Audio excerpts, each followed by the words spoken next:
एक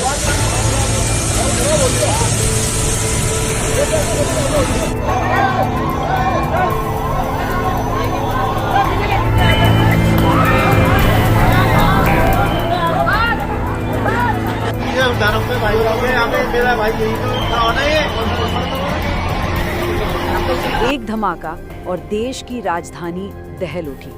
एक ऐसी साजिश जिसकी जड़ें शायद आप यकीन ना करें देश के सबसे पढ़े लिखे तबके तक फैली हुई है। आज हम बात करेंगे दिल्ली कार ब्लास्ट की पूरी कहानी की। एक ऐसा हमला जिसने हमारी सुरक्षा पर बहुत बहुत गंभीर सवाल खड़े कर दिए हैं। चलिए शुरू करते हैं। तो सबसे पहले बात करते हैं उस शाम की जब दिल्ली की एक आम सी व्यस्त सड़क पर मौत का तांडव हुआ। वहाँ जो लोग मौजूद थे उनके लिए वो मंजर किसी कयामत से कम नहीं था। एक चश्मदीद के शब्द सुनिए। इस टाइम आवाज आई, धमाका हुआ तो मैं दुकान पे बैठा था। पीछे मेरी दुकान है, यहीं पे दुकान है, यहीं पे तो मैं चेयर पे बैठा हुआ था। एकदम से अचानक इतनी तेज धमाका हुआ कि मेरे लाइफ में इतनी तेज मैंने अपनी आवाज के भी नहीं सुना। धमाके के दहल पे मैं 3 बार गिरा हूँ, उठाऊँ फिर गिरा हूँ, होता है धरती फटने वाला है, इतनी तेज धमाका हुई है। ठीक है, तो मैं दुकान छोड़ करके एकदम से भागा। मेरे साथ भी बहुत सारी पब्लिक भागी, एक पे एक पब्लिक गिर रही थी। उस टाइम ऐसा लग रहा था कि हम कुछ पल में दूसरा धमाका हुआ था, हम मरने वाले हैं। वो कहते हैं हमें पता ही नहीं चला कि क्या हुआ। लाशें बिखरी पड़ी थी। ये बहुत क्रूर था। सोचिए, एक पल में सब कुछ खत्म हो गया। वक्त था शाम के 6:53।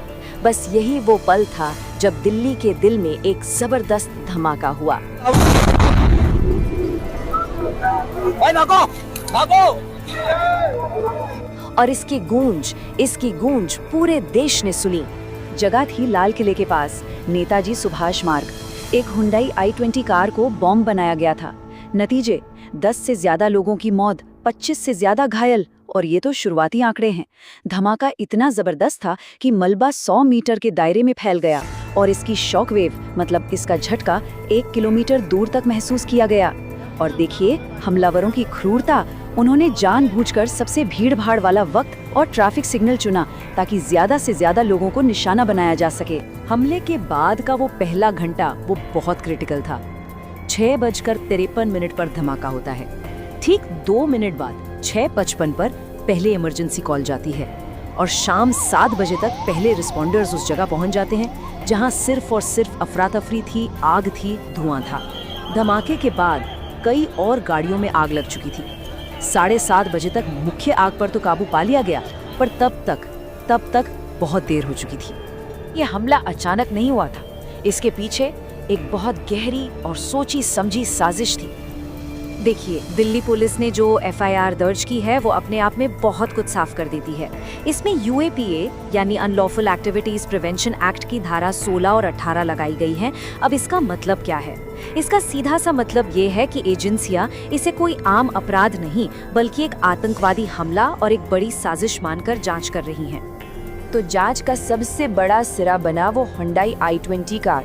और जैसे जैसे इसकी परतें खुली, एक खौफनाक कहानी सामने आई।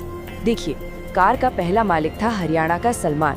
वहाँ से ये कार बेची गई पुलवामा के तारिक को। और फिर जांच में पता चला कि इस कार को इस्तेमाल कर रहा था डॉक्टर उमर मोहम्मद, एक फरार आतंकी। और यहाँ आता है सबसे बड़ा ट्विस्ट। ये डॉक्टर उमर कोई और नहीं बल्कि उसी डॉक्टर सेल का हिस्सा है जिसे कुछ ही दिन पहले फरीदाबाद में पकड़ा गया था। तो देखा आपने, कनेक्शन कितना सीधा और साफ है।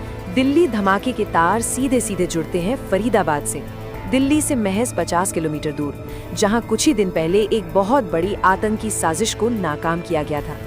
और फरीदाबाद में मिला क्या था? जरा इस आंकड़े को ध्यान से सुनिए। 2900 किलोग्राम विस्फोटक। जी हाँ, 2900 किलो, मतलब लगभग 3 टन विस्फोटक। फरीदाबाद का वो ठिकाना वो कोई मामूली सेफ हाउस नहीं था, वो एक पूरी की पूरी आतंक की फैक्ट्री थी। वहां से 360 किलो RDX और अमोनियम नाइट्रेट जैसा हाई ग्रेड एक्सप्लोजिव मिला, 106 किलो अमोनियम नाइट्रेट अलग से, 20 electronic timer, remote trigger, walkie talkie, आधुनिक हथियार, यहाँ तक कि बम बनाने की पूरी किताबें और मैनुअल भी।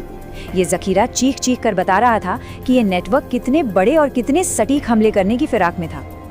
हमले का तरीका और सवाल ये है कि क्या ये एक सुसाइड मिशन था? यही वो सवाल है जो इस वक्त जांच एजेंसियों को सबसे ज्यादा परेशान कर रहा है। क्या राजधानी में एक आत्मघाती हमला हुआ? क्या हमलावर ने खुद को कार के साथ उड़ा लिया? और इस शक को मजबूती इसलिए मिल रही है क्योंकि शुरुआती जांच में ये सामने आया है कि कार चला रहा ड्राइवर भी धमाके में मारा गया। अब उसकी असली पहचान के लिए डीएनए टेस्ट चल रहे हैं। जाहिर है, अगर ये एक सुसाइड अटैक साबित होता है तो ये दिल्ली के लिए एक और भी ज्यादा खतरनाक संकेत है। ये हमला सिर्फ कुछ जाने जाने या गाड़ियों के जलने की बात नहीं है। ये हमारे सुरक्षा के किले में एक बहुत बड़ी सेंध है और ये देश की पूरी सुरक्षा व्यवस्था पर एक बड़ा सवालिया निशान लगाता है। और यहीं पर एक बहुत बड़ा विरोधाभास, एक पैराडॉक्स सामने आता है। एक तरफ देखिए, हमारी इंटेलिजेंस एजेंसियां एक के बाद एक जीत हासिल कर रही थीं। फरीदाबाद में डॉक्टर सेल पकड़ा गया, 2900 किलो विस्फोटक जब्त हुआ। गुजरात में आईएसएस की केमिकल अटैक की साजिश नाकाम की गई। कश्मीर में मिलिटेंट डॉक्टरों का नेटवर्क पकड़ा गया। लेकिन इन सब बड़ी कामयाबियों के बीच दूसरी तरफ क्या होता है? देश की राजधानी के दिल में एक जबरदस्त कार बम धमाका हो जाता है।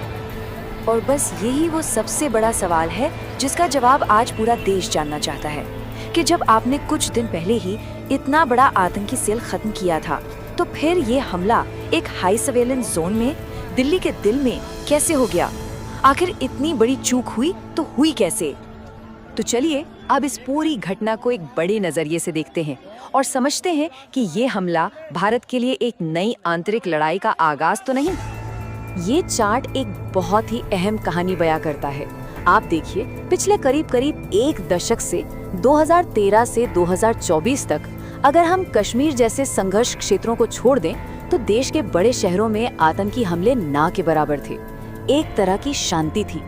लेकिन फिर आता है 2025 और ये एक अकेला हमला उस पूरे दशक की शांति को एक झटके में चकनाचूर कर देता है। तो इसका मतलब क्या है? इसका सीधा मतलब ये है कि ये हमला एक बहुत ही खतरनाक और अहम बदलाव का संकेत है। एक दशक से ज्यादा वक्त से जो बड़े आतंकी हमले कश्मीर तक ही सीमित थे, अब वो लड़ाई देश की राजधानी तक आ पहुंची है। और इस हमले के बाद अब नेशनल सिक्योरिटी पर जो बहस हो रही है उसका पूरा फोकस बदल गया है। अब बात हो रही है अंदर के दुश्मनों की, उन लोगों की जो हमारे ही बीच रहकर देश के खिलाफ जंग छेड़ रहे हैं। और अब मांग उठ रही है एक ऐसी निर्णायक रणनीति की जो इस युद्ध को देश की राजधानी तक लाने वालों को जड़ से खत्म कर सके। तो हम आपको इसी एक बड़े सवाल के साथ छोड़े जाते हैं कि क्या एक दशक की इस शांति के बाद आतंक का मोर्चा अब सीमा से हटकर भारत के दिल में हमारे शहरों में आ गया है? ये वो सवाल है जिसका जवाब हमारी आने वाली सुरक्षा रणनीतियों की दिशा तय करेगा।